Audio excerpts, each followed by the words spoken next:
Assalamualaikum warahmatullahi taala wabarakatuh. Alhamdulillah kita masih berada dalam bulan Ramadan dan kita ada dapat beberapa soalan dan beberapa kemusykilan yang kita ingin cerahkan. So, jom kita tengok soalannya.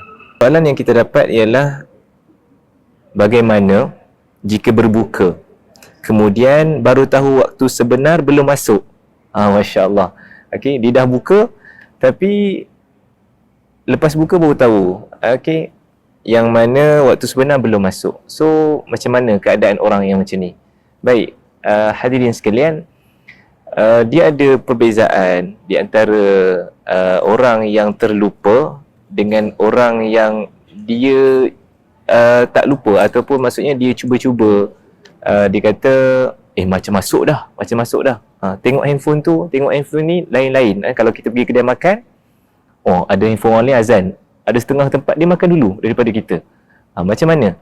Apa hukumnya? Nabi kata man nasya, siapa yang lupa maka dimakan fa'akala aw syariba, maka dimakan dan diminum, tak ada masalah. Falyutimma shaumahu fa inna ma at'amahu Allah wa saqah. Nabi kata teruskan puasa.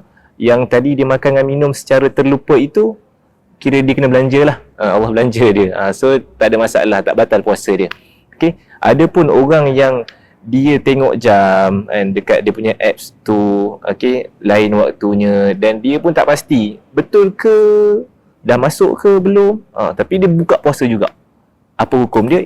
Dia, kalau kita tengok dalam kitab-kitab fiqh, bahawa orang yang dia berijtihad ataupun dia ambil bahawasanya makan tetapi di luar pada waktu sebenar, maka puasanya batal dan dia kena qada balik.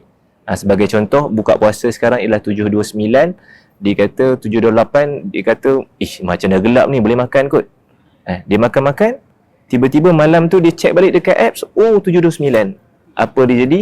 Dia kena ulang balik puasa dia dan dia kena qada semula. Itulah yang dinyatakan dalam kitab-kitab fiqh.